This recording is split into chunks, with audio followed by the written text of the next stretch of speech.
1336ஆம் ஆண்டு இந்தியாவின் தெற்கே ஒரு வெற்றுமலை இருந்துச்சு. அங்கே 2 சகோதரர்கள் வந்தாங்க. ஒருத்தர் ஹரிஹரா, இன்னொருத்தர் புக்கா. எதுவும் இல்லாமல் வந்த அவங்க 200 ஆண்டுகள்ல உலகின் மிகப்பெரிய நகரத்தை கட்டினார்கள். அது எப்படி? அந்த காலத்துல தெற்கு இந்தியா நெருக்கடியில் இருந்துச்சு. டெல்லி சுல்தான் வடக்குல இருந்து நம்மளை தாக்கினார். ஊர்களை எரித்தார்கள், கோவில்களை உடைத்தார்கள். ஆனால் ஹரிஹரா ஒரு பக்கம் ஒரு புத்திசாலியான முடிவு எடுத்தார்.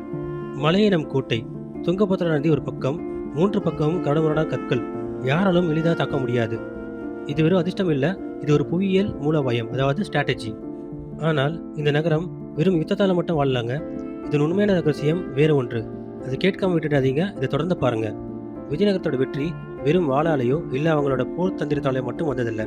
அது வணிகத்தால் வந்தது. பாரசீக வணிகர்கள், போர்ச்சுகீசியர்கள், அரேபியர்கள் எல்லாரும் இங்கே வந்தார்கள்.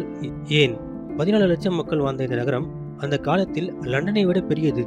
இங்கே டைமண்ட் கற்கள் விற்கப்பட்டன, பட்டு விட்டனர். தஞ்சாவூர் பெண்களின் நெய் கைத்தறி ஆடைகள் கடையை கடந்து வந்தன. கண்ணகி சிலை கோவில்கள் மட்டுமல்ல, அந்த பேரரசில் பெண்களும் வணிகர்களாகவும் இருந்தனர். சரித்திரம் சொல்லாத செய்தி இது. என்னதான் உணவு பெற்று போர் தந்திரங்கள் கொண்டு பலமாக இருந்தாலும் 1565இல் ஒரே போரில் இந்த பேரரசு தகர்க்கப்பட்டது. ஆனால் அதன் கலை, கட்டடம், மொழி இன்றும் நம்மோடு இருக்கிறது. நாம் பேசும் தமிழிலேயே விஜயநகர சொற்கள் இருக்கின்றன. கமெண்ட்ல சொல்லுங்க. இந்த வரலாற்றை பற்றி நம்ம பள்ளிக்கூடத்தில் கண்டிப்பாக படிச்சிருப்பீங்க.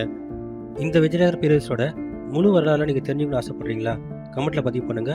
நான் அவங்களோட முழு வரலாறோட உங்க கூட பேச வரேன். காத்திருங்க. இது போன்ற சுவாரஸ்யமான நிகழ்வுகளை தெரிந்து கொள்ள நம் சேனலை பின்பற்றுங்கள். நம்ம அடுத்த வீடியோவில் அஜந்தா எல்லோரா பற்றி நம்ம பார்ப்போம். நன்றி, வணக்கம்.